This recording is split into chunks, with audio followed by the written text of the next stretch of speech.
People are eating, thinking it'll nourish their life. It's not doing much to them except filling them up. Nothing much. If the nutrients do not have necessary iron, vitamin A, C, D, B6, B12, folate, iron, all these things, you become far more susceptible.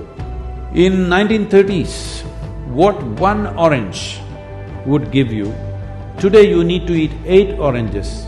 Okay, I will take more pills, more pills, more pills. It's not going to work like that.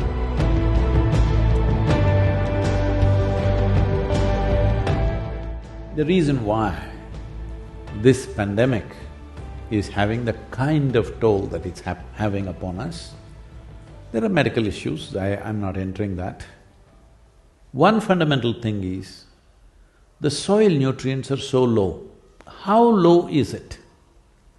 The soil depletion, I'm only talking about United States. The soil depletion in United States has led to 21% drop in vitamin A in all the fruits, vegetables and everything else that you're eating. 30% drop in vitamin C, 37% drop in iron levels, 27% drop in calcium levels.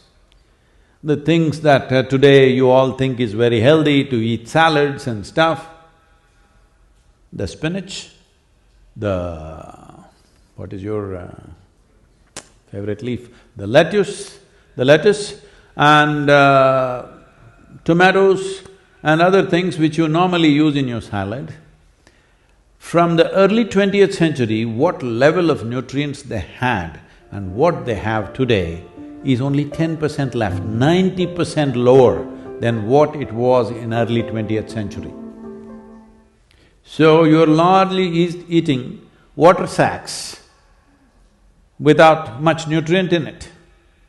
If we had that level of nutrition, our ability to… not 100%, but our ability to counter this would have been different. We would be at a different level of immunity that it wouldn't be such a scare. So many people need not die. I'm saying over 6 million people have died in the world. United States alone is nearly 900,000 now. Just United States alone is nearing 900,000 number of deaths. The nutrient studies across the world are showing the nutrient depletion in the food across the world is so significant, it's tragic that we are eating something thinking it is food that nourishes us, but actually it has nothing. The question is not even… I'm not even going to the place of fertilizers, pesticides, herbicides, I'm not even going there about… that is outright poisoning, all right? I am talking about depletion of food. That itself is tragic. People are eating, thinking it'll nourish their life. It's not doing much to them except filling them up. Nothing much. And that is one reason why we have to fear the pandemics.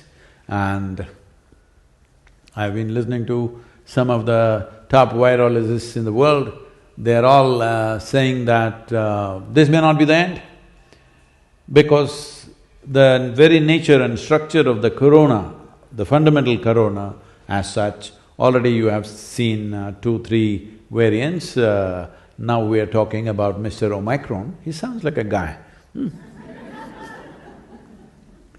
So, they are saying far more virulent and far more capable viruses can easily develop with a small rejig in their basic structure, and they're very much capable of doing that any moment. So that is what every government fears, that is what every scientist fears, and that should be the concern of every citizen.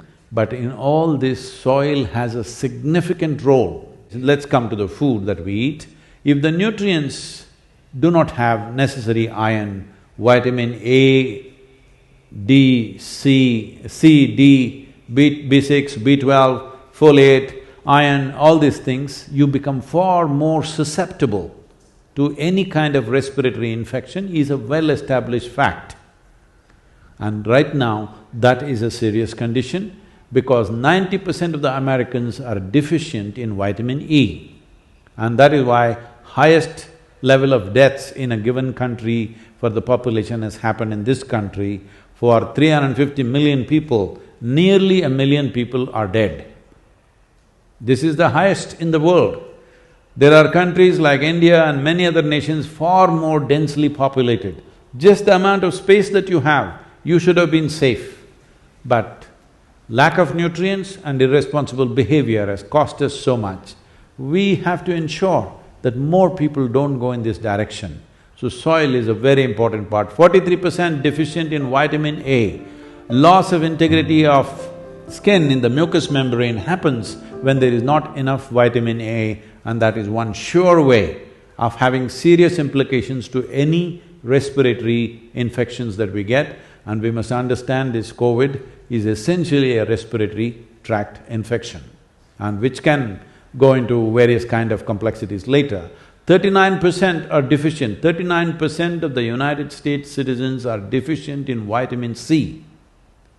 And this is very vital for the antibody production, your vitamin C. Okay, I will take more pills, more pills, more pills. It's not going to work like that. The food should have it. They're saying, in 1930s, what one orange would give you, today you need to eat 8 oranges. Has anybody eaten 8 oranges in a day, any time? You ate? Okay. They are working on an orange farm. Okay. Eating 8 oranges a day is not a possibility for most human beings. One orange, what it would give you, today it takes 8. So, considering all this, soil is an unfolding disaster for everybody. I was talking to the WFP director who is from United States. He said, last year we spent $9 billion distributing food in Africa to starved populations. This year, our budget has to go up at least by $4 to $6 billion. Otherwise, we cannot fulfill this because the number of famines we're expecting in many parts of Africa is so high. And he said, people thinking that this will only happen to Africa or Asia is unfortunately not true. That he's saying by 2035, there could be severe famines in Chicago and Illinois region because the soil conditions have depleted so badly, it can easily happen. Oh, we will transport all the food from here to there to here. No, when there is food shortage, no truck is going to reach its destination, people are going to loot it on the way. Hello? Yes or no? You orange eaters tell me, will the Florida oranges, will you let it go to Canada? You guys are eating 8 per day. You will stop it on the way. I'm saying the disruption, they are saying by 2045 there could be major civil wars all across the world simply because of soil depletion, and they are saying the only way that if people don't respond, if they don't do the necessary things, the only way is to go seriously into genetic engineered crops, the GMO crops, other things that everybody's become fashionable to talk against, but that will become the only bridge which will see us across for 20-25 years. But after that, when you crash, there is simply no recovery unless you put the soil back. Every year, on an average, there is a loss of 27,000 species of microbes are going extinct per year. So if we let this go as it is for another 25 to 40 years, after that recovery will take anywhere between 150 to 200 years.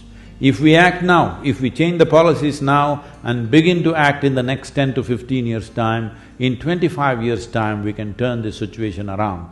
I feel this is a fundamental responsibility that we owe to ourselves and to future generations on this planet. What do you think?